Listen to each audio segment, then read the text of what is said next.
There's a strange paradox in life that most people never notice. The less you worry, the more things seem to fall into place. The moment you stop chasing so desperately, when you release that tight grip, when you stop trying to control every little detail, life somehow starts to flow. Opportunities show up. Relationships feel easier. Answers seem to appear out of nowhere. It's almost as if the universe was just waiting for you to let go before it could finally cooperate. But why does this happen? Why does letting go hold so much power? Centuries ago, Michel de Montaigne, a French philosopher from the 16th century, noticed this exact pattern, not in a mystical sense, but in a deeply human one. He saw that the harder we cling to life, the more it slips through our fingers. And maybe, just maybe, what's holding us back isn't life itself, but our need to control it. Worry is a sneaky trap. It dresses up as responsibility, preparation, even love.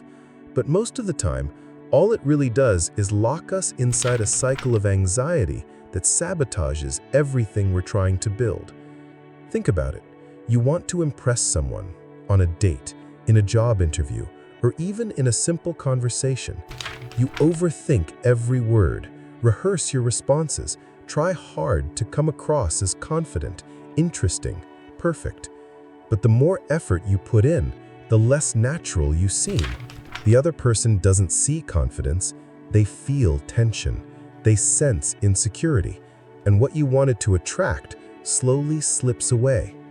This same pattern plays out in all areas of life.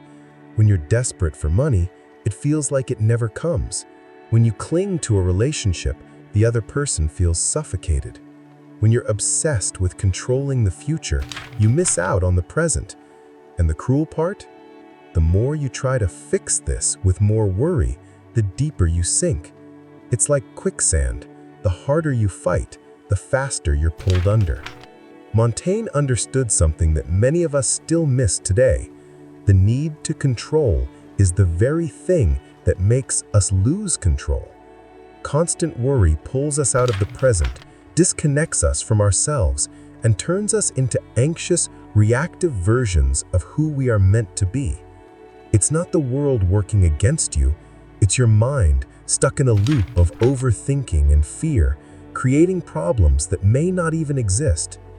There's actually a little-known psychological principle called the law of reversed effort.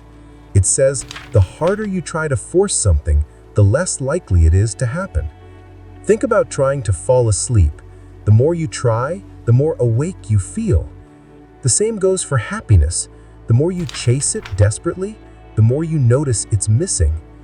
This idea feels counterintuitive, but it makes perfect sense when you pause to reflect. Letting go doesn't mean giving up. It means releasing the tension, dropping the obsession, and stopping the fight against the natural flow of things. When you do this, something shifts. Your energy changes.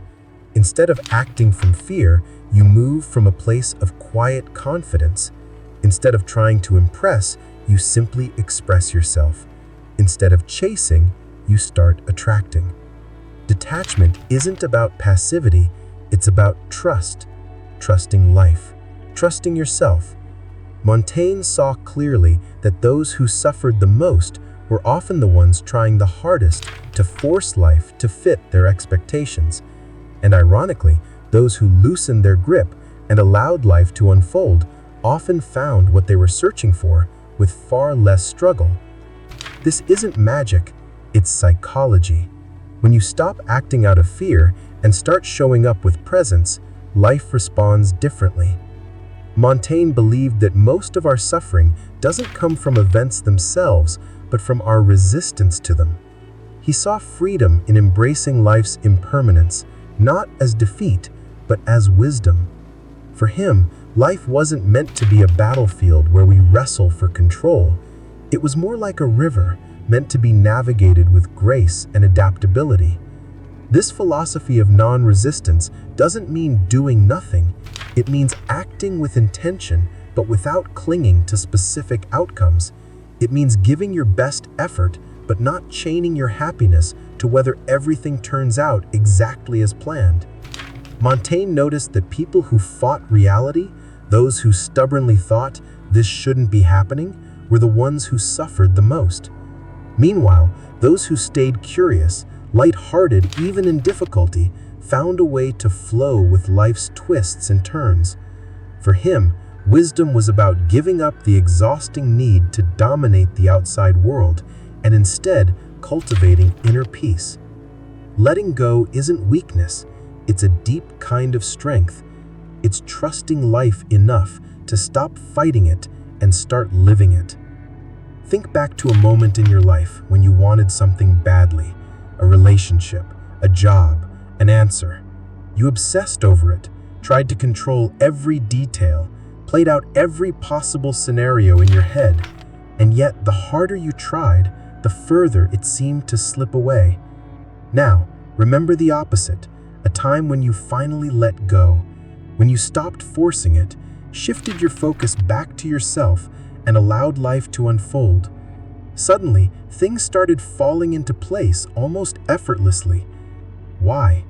Because when you let go, life finally has room to breathe and move. When you stop projecting your anxiety onto the future, the present becomes fertile ground for new possibilities. Some might call this luck, but Montaigne would call it wisdom. He understood that life responds far better to lightness than to obsession. That doesn't mean you shouldn't dream, hope, or take action. It means that after planting a seed, you need to trust it will grow in its own time without digging it up every day to check if it's sprouted. These little everyday miracles, when something good happens just as you stop forcing it, aren't coincidences.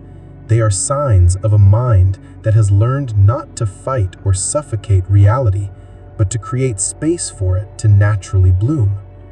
Most people aren't afraid of life itself.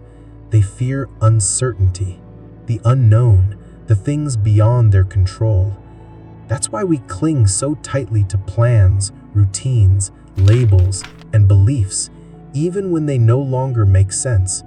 It's easier to stay in an unhappy relationship than to face the emptiness of a new chapter.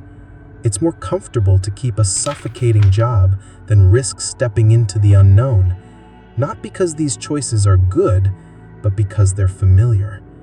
Our brains crave predictability above all else, but the endless quest for control is an illusion. Life has never been fully controllable, and it never will be. What Montaigne saw with stunning clarity is that most of our suffering comes from resisting uncertainty. It's not the future itself that hurts us, but our desperate attempts to shape it by force. And in so doing, we become rigid, anxious, and worn out.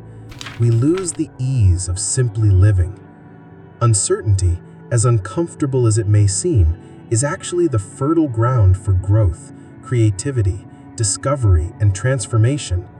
Without it, we'd be stuck in old versions of ourselves, repeating the same patterns out of fear of change. True power isn't about controlling what comes next.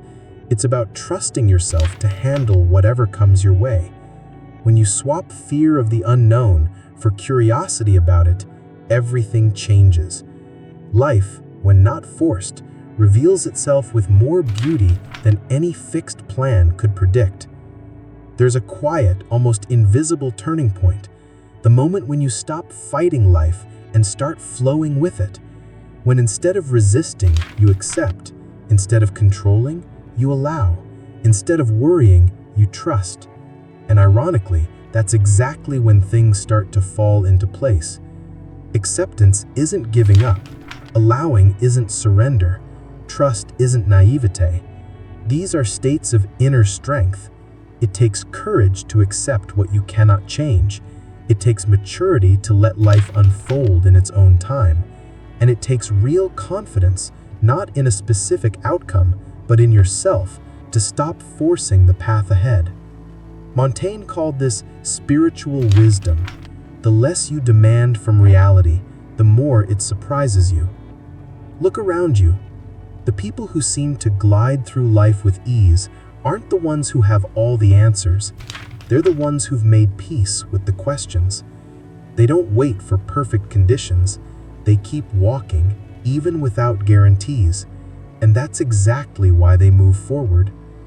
This is where anxiety gives way to presence, where the weight of "I must" turns into the lightness of "let's see." In this state, you don't have to chase life anymore, because it begins to run towards you, not because you gave up, but because you finally trusted. When you stop worrying, something incredible happens. Everything starts to align. It's not magic or luck. It's the natural result of a mind that chose to release control and trust life's flow. Letting go doesn't mean abandoning your dreams. It means stopping the suffocation of your past.